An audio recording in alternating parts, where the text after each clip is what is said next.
এই কথা কোরআনের। লিইলাফি কুরাইশ।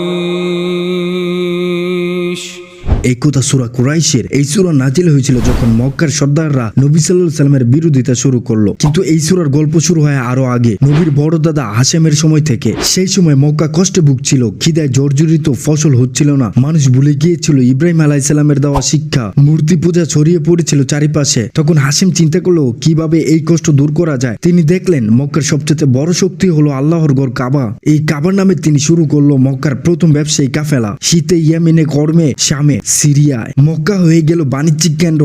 মানুষের কষ্ট কমে গেল, তারা নিরাপদ হয়ে গেল। এই জন্য সূরা কুরাইশে আল্লাহ তাআলা বললেন, ফালইয়াবুদু রাব্ব হাযাল বাইত। তারা যেন ইবাদত করে এই ঘরের রবের। তোমরা যার ঘরের বরকতে রিজিক পাও তাকে তো ইবাদত করা উচিত। সূরা কুরাইশ নাজিল হয়েছিল মক্কার নেতাদের মনে করিয়ে দিতে যে রিজিক, নিরাপত্তা, সম্মান সবকিছুই এসেছে আল্লাহর কাছ থেকে। তবু তারা ভুলে গিয়েছে যে কাবা বানিয়েছে ইব্রাহিম আলাইহিস সালাম, আর যার জন্য পাঠানো হয়েছে মুহাম্মদ সাল্লাল্লাহু আলাইহি সাল্লাম। Please subscribe.